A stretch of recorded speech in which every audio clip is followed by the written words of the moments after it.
حاجات ما تعرفهاش عن الاكتئاب المبتسم.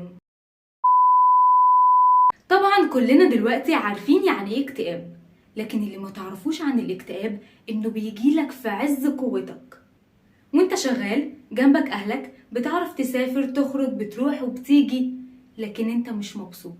عمرك فكرت هو ايه الفرق ما بين الاكتئاب العادي والاكتئاب المبتسم؟ في الحالتين انت بيبقى عندك احساس انك ما عندكش قيمة ولا شغف تعمل اي حاجة، وبتبقى الدنيا سودة حواليك، كل اللي بتفكر فيه ازاي تخلص من الحياة المقرفة دي.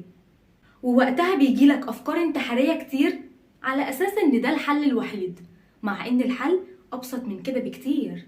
الاكتئاب العادي انت بتبقى عارف انت عندك اكتئاب واللي حواليك كمان عارفين، لكن الاكتئاب المبتسم الشخص بيبقى عارف انه عنده اكتئاب لكن بيداريه. وهتلاحظ ان في اي قعدة اكتر ناس بتضحك وبترمي افيهات وبترمي كوميكس وبتقعد تهزر كده عندهم اكتئاب مبتسم.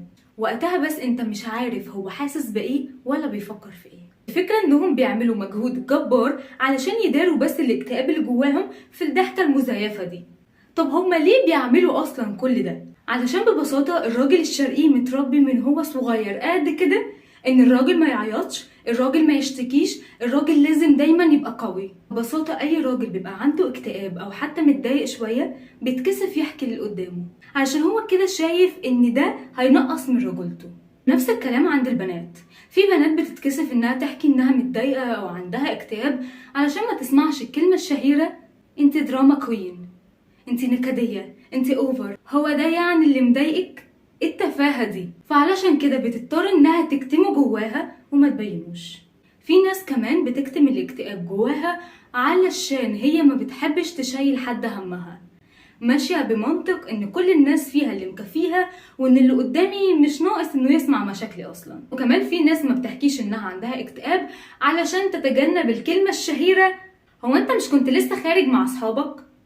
امال مش متظبط مالك فيه ايه؟ في ناس بيجيلها اكتئاب وهم مرتبطين، لكن هم بيبقوا خايفين دايما ان هم يحكوا انهم عندهم اكتئاب او متضايقين من حاجة فلانية علشان الطرف التاني ما يسيبهمش. والصراحة الوقت ده بقى هو اللي بيبان في الحب. ولو انت في علاقة ما بتبقاش مرتاح فيها انك تخرج كل اللي جواك للطرف التاني، فنصيحتي حاول تفكر مرة تانية في اختيار الشخص ده. فبالتالي الناس دي بتمر بالاكتئاب المبتسم. طب تعرف منين الشخص اللي قدامك عنده اكتئاب مبتسم ولا لا؟ خلينا متفقين ان في حاجتين مهمين بيتأثروا جدا بحالتنا النفسية، الاكل والنوم. فانت حاول بس تركز في حاجات بسيطة. لو الشخص اللي قدامك كان بيحب النوم جدا وفجأة ما بقاش يعرف ينام، عنده أرق، تحت عينه اسود، شكله مرهق، فانت وقتها لازم تحس ان في حاجة مش طبيعية. ونفس الكلام مع الاكل. لو شخص كان بياكل عادي 3 وجبات في اليوم بشكل منتظم وساعات ممكن ما يتعشاش، وفجأة بقى ياكل كميات كبيرة جدا ووزنه بقى يزيد بشكل مبالغ فيه، او حتى ما بقاش ياكل خالص ووزنه بقى يقل بشكل انت تلاحظه، هنا لازم تاخد بالك ان الشخص ده بيمر بحالة نفسية زي الزفت. وحاجة كمان ممكن تخليك تعرف ان الشخص ده عنده اكتئاب وبيداريه ولا لأ، هو انه لما يكون متعود يلعب رياضة معينة، ينزل جيم او يروح مكان معين باستمرار وفجأة يبطل يعمل ده.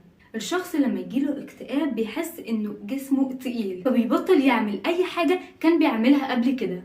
فانت لو لقيت شخص خاصة لو كان قريب منك وعنده الاعراض دي وهو مش عايز يتقل عليك ومش عايز يقولك، حاول تساعده. في حاجة بقى انا مقتنعة بيها، ان صاحبك ممكن يكون دكتورك النفسي.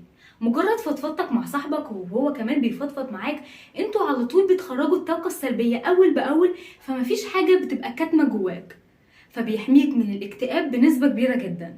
فانتوا حاولوا ان انتوا تساعدوا بعض وتحتووا بعض، علشان جلسة الثيرابيست دلوقتي بقت غالية قوي.